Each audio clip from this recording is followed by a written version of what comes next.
안녕하세요. BTX입니다. 오늘은 신명기 7장을 같이 살펴보겠습니다. 약속에 신실하신 하나님은 분명 이스라엘 백성을 가나안으로 인도하여 들이실 것입니다.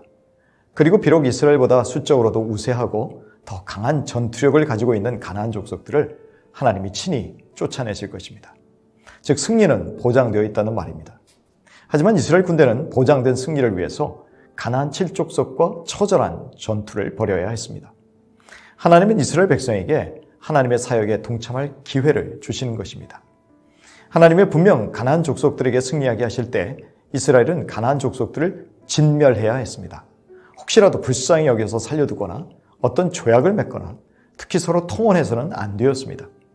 그 이유는 가나안 7족속의 사위나 며느리들이 이스라엘의 딸들과 아들들을 유혹하여 다른 신들을 섬기게 할 것이기 때문입니다.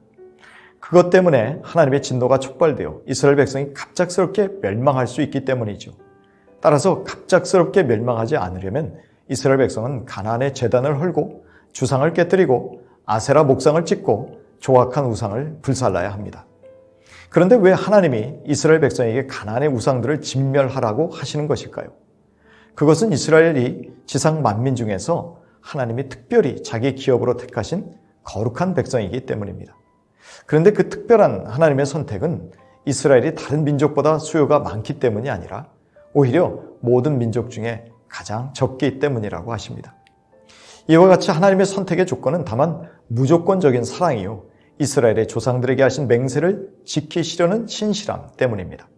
즉 사랑과 신실하심 때문에 하나님은 이스라엘을 애굽의 노예 상태에서 속량하신 것입니다. 따라서 이스라엘이 그저 사랑으로 구원을 베푸신 하나님께 신실하여 하나님의 계명을 순종할 때 하나님이 천대까지 그분의 언약을 이행하시며 인애를 베푸신다는 것을 알아야 합니다.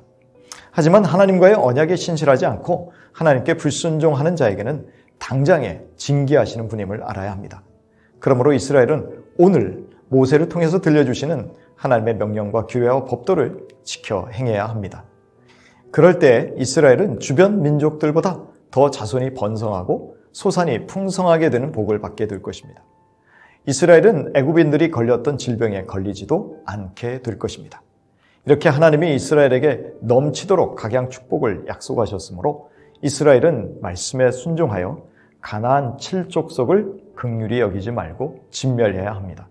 만일 이들을 남겨두어 섬기기라도 한다면 가나안 족속들은 이스라엘을 망하게 하는 올무가 될 것입니다. 그러나 하나님이 진멸을 명령하셨음에도 가나안 민족들의 엄청난 숫자를 보고 자신감을 잃을 수 있습니다. 그럴 때 두려워하지 말고 하나님이 과거 이스라엘을 위해서 행하신 일들을 잘 기억해야 합니다.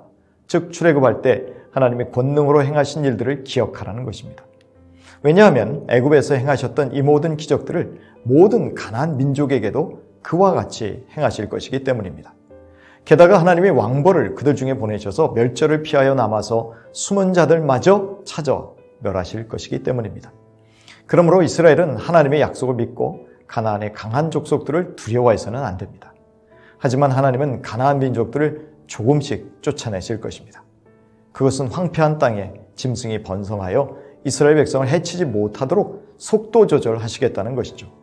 비록 당장 가나안 족속들을 멸절하지 않으시겠지만 결국 가나안 족속들을 혼란하게 하셔서 점진적으로 이들을 진멸하실 것입니다. 그러므로 이스라엘 백성은 멸하라고 남겨주신 가나안 족속의 왕들의 이름을 철저하게 제거해야 합니다. 파괴할 신상들에 붙은 은이나 금도 탐내지 말아야 합니다. 그 가증한 것들 때문에 이스라엘이 올무에 걸려 자신들이 오히려 진멸당할 것이기 때문입니다. 거룩한 하나님의 자녀들로 택함받고 부름받은 오늘날의 성도들은 어떻게 살아야 할까요? 우리 역시 세상의 신들, 우상들, 곧 우리의 마음을 하나님으로부터 멀어지게 하는 세력을 우리 마음속에 남겨두어서는 안 될 것입니다. 하나님의 말씀이라는 최고의 가치와 기준이 세상의 만몬에 밀려서는 안 될 것입니다. 세상을 따라가려는 죄와 세속적 영향력으로부터 멀어져야 하고 악은 그 모양이라도 버려야 합니다. 야고보서 1장 27절입니다. 하나님 아버지 앞에서 정결하고 더러움이 없는 경건은 곧 고아와 과부를 그 환난 중에 돌보고 또 자기를 지켜 세속에 물들지 아니하는 그것이니라. 우리 그리스도인들은 세상의 소금과 빛이 되고 세상을 변화시키는 영향력 있는 그리스도인들이 되어야 할 것입니다. 그래서 우리의 착한 행실을 보고 세상 사람들이 우리를 그리스도의 제자로 알고 하나님께 영광을 돌리게 해야 합니다. 그러나 우리는 분명 구별된 거룩한 하나님의 자녀들이요, 그 자체가 성전된 자들임을 잊지 않아야 합니다. 세상을 변화시키겠다는 거룩한 시도들이 결국 세상에 동화되는 결과로 나타나서는 안 될 것입니다. 즉 세상 사람들과 깊이 교제하다가 그들의 죄악들에 동조하지 말아야 할 것입니다. 세상이 변해도 하나님의 말씀이 변하지 않습니다. 그럼에도 하나님 말씀을 부정하고 항의하고 싶으십니까? 이미 새 속에 물든 신호일 수 있음을 알아야 합니다. 고린도후서 6장 14절 이하입니다.